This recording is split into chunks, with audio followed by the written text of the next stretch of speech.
তৃণমূল কেন গুরুত্ব দেয় সেলিব্রিটিদের ওপর? বিজেপিকে হারাতে 5 সেলিব্রিটিকে ময়দানে নামাতে পারে তৃণমূল কংগ্রেস। এই 5 তারকা কারা? অভিনয় জগৎ থেকে আরো একবার কারা তৃণমূলে আসছেন? শুধু আসছেন না, 2026-এর ভোটে সম্ভবত বিজেপির বিরুদ্ধে তারা প্রার্থী হয়ে লড়াইও করতে পারেন।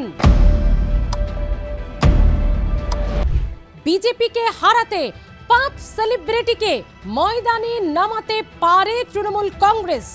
এই 5 তারকা কারা? অভিনয় জগৎ থেকে আরো একবার কারা তৃণমূলে আসছেন?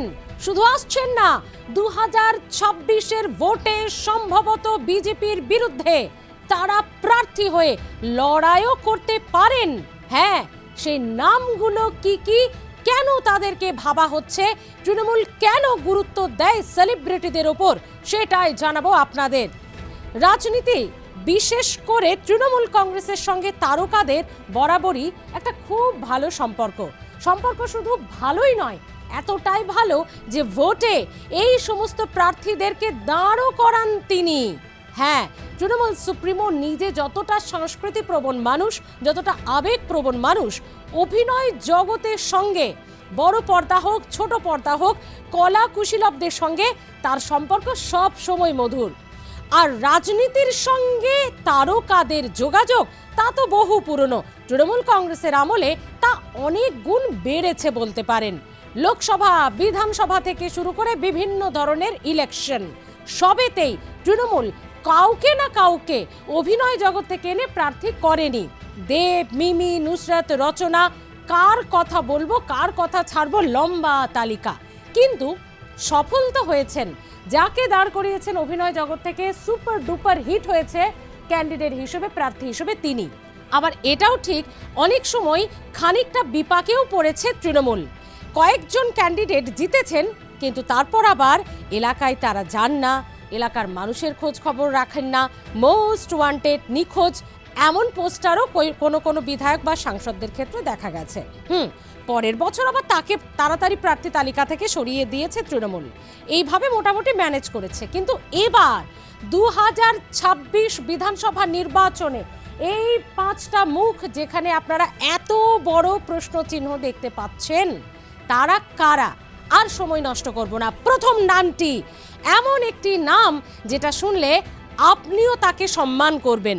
হ্যাঁ, তিনি যে কোনো রাজনৈতিক দলেই যদি দাঁড়ান, বাঙালির সঙ্গে আপনার সঙ্গে তার কানেক্টিভিটি আছেই আছে। কে বলুন তো? রঞ্জিত মল্লিক। এমন একটা মানুষ, স্বচ্ছ ভাবমূর্তি। কোনো দিন তার বিরুদ্ধে তেমন কোনো কেস, তেমন কোনো মামলা, তেমন কোনো তার ভাবমূর্তি নষ্ট হয় এমন ঘটনা, অভিযোগ, ত্রুটি, বিচ্যুতি কিচ্ছু নেই। স্বচ্ছ ইমেজের বাঙালির আইকন। যদি একদিকে বাঙালির আবেগ মিঠুন দা হয়, তাহলে আরেকদিকে অবশ্যই রঞ্জিত মল্লিক। এবার কেন প্রার্থী করা হচ্ছে বা হবে তাকে, কেন ভাবা হচ্ছে, কেন সম্ভাবনা এটা যে রঞ্জিত মল্লিক ভোটে দাঁড়াতে পারেন?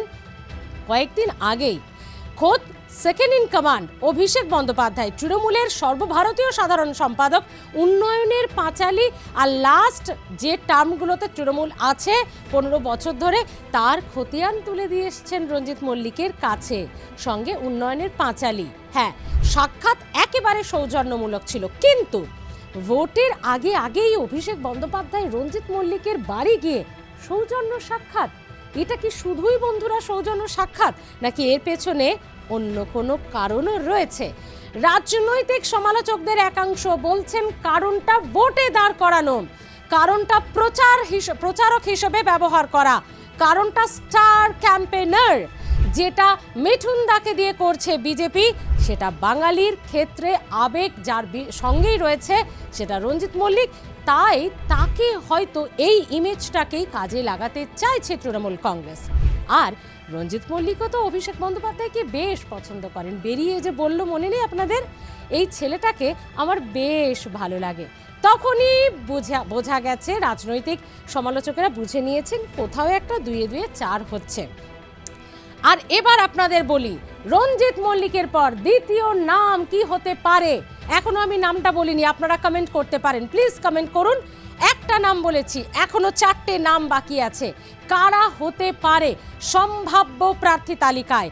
কোন তারকারা, কোন অভিনেতা অভিনেত্রীরা, কোন সিনেমা জগতের প্রার্থী হতে পারেন কারা? অবশ্যই কমেন্ট করতে ভুলবেন না। আমার বলার আগে আমি দেখতে চাই আপনারা যে কমেন্ট করবেন তার সাথে এই সম্ভাব্য তারকা প্রার্থী তালিকা মেলে কিনা। আসুন এবার দ্বিতীয় নামটা বলি। দ্বিতীয় নামটি হলো পরমব্রত। হ্যাঁ, একেবারে ইয়াং তুর্কি, একেবারে ইয়াং ব্রিগেডের মধ্যে একজন। রাজনীতিতে দেব এসে কার্যত ভোল পাল্টে দিয়েছে। মানে একেবারে তরুণ সমাজকে যেভাবে দেব চাঙ্গা করতে পারে, যেভাবে তরুণ সমাজ, ইয়াং ব্রিগেড, ইয়াং ভোটারদের একটা আইকন হয়ে গেছে দেব, ঠিক এবার লোকসভা নয়, এবার বিধানসভাতে সেরকমই এক আইকনকে নামাতে চাইছে তৃণমূল। এবং পরমব্রত ওই এসআইআর এর ক্যাম্পে আমরা দেখলাম যেভাবে তৃণমূল ঘনিষ্ঠরা তাকে ঘিরে ছিল, তার সঙ্গে গেল। হ্যাঁ, হয়তো সেটা এসআইআর এর কাজে হতেই পারে, কিন্তু অনেকেই মনে করছে কোথাও একটা জোর জল্পনা, পরমব্রত সম্ভবত এবার তৃণমূল জয়েন করছেন বা তাকে প্রার্থী করা হতে পারে, এমনটা জোর খবর রাজনীতির অলিন্দে। আর 3 নম্বর নাম, এবার 3 নম্বর নাম কে হতে পারে বলুন, আপনারা কমেন্ট করে জানাতে ভুলবেন না। 3 নম্বর নামে আসবো এবার। 3 নম্বর নাম কে হতে পারে? ইমন চক্রবর্তী, সঙ্গীত শিল্পী ইমন চক্রবর্তী। সম্প্রতি তার রাজ্য সরকারের যতগুলি অনুষ্ঠান, সাংস্কৃতিক অনুষ্ঠান, সবেতেই কম বেশি দেখা যাচ্ছে ইমন চক্রবর্তীকে।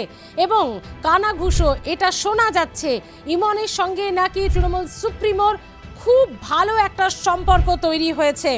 আর সুপ্রিমোর সঙ্গে আমরা দেখেছি যখনই এই সিনেমা, গান বা বিশিষ্টদের যার সাথেই সখ্যতা তৈরি হয়, তৃণমূল সুপ্রিমো চান তাকে একটা পদ বা তাকে একটা প্রার্থী পদ বা তাকে একটা ভালো জায়গা দিতে।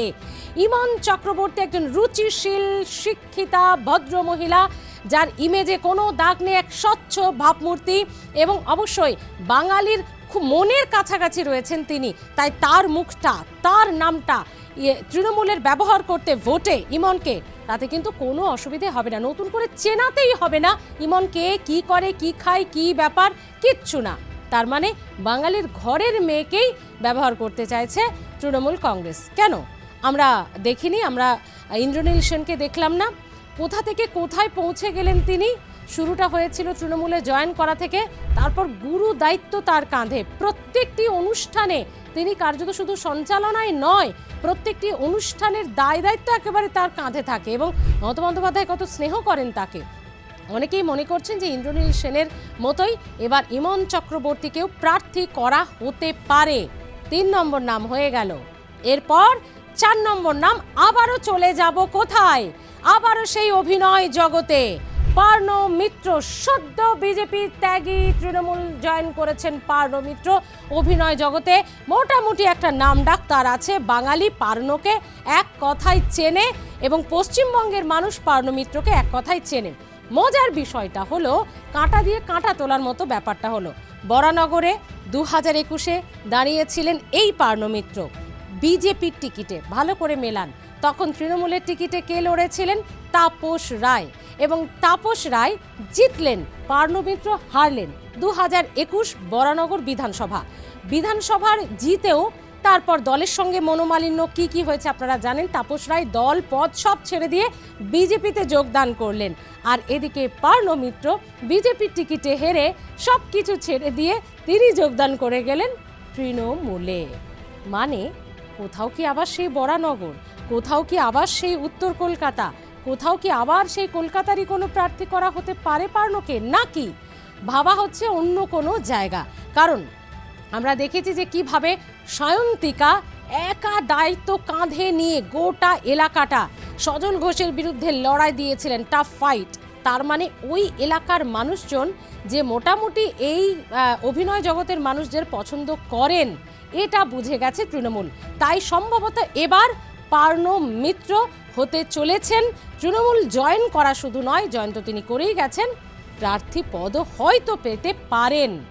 এবার 5 নম্বর নাম। 5 নম্বর নামটা নিয়ে বেশ চমক রয়েছে, অনেক দিন ধরে জল্পনা রয়েছে। মল্লিক বাড়িরই সদস্য তিনি, কোয়েল মল্লিক। রঞ্জিত মল্লিকের কাছে তো অবশ্যই এরকম একটা বিষয় থাকবেই, আর সঙ্গে থাকতে পারে তার কন্যার কাছে, এমনটা রাজনীতির অলিন্দে জোর গুঞ্জন, জোর জল্পনা কল্পনা। কোয়েল মল্লিক সম্প্রতি তিনি একটু অভিনয়টা হালকা করেছেন, তার পারিবারিক, তার দায়িত্ব, তার বাচ্চা, এসবের জন্য।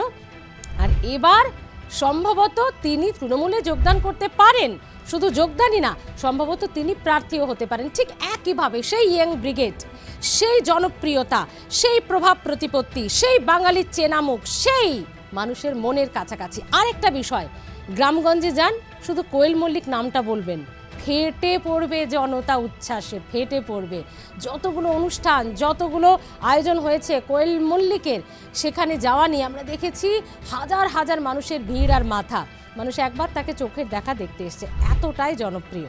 তাই সেলিব্রিটি তালিকা শুধু এই প্রথম নয়, বহু, সে 2011, 2016, 2021 এরকম লম্বা তালিকা। আর লোকসভাগুলোতেও আমরা দেখেছি যে 19-এ আমরা দেখেছি, 14-তে আমরা দেখেছি, 24-এ।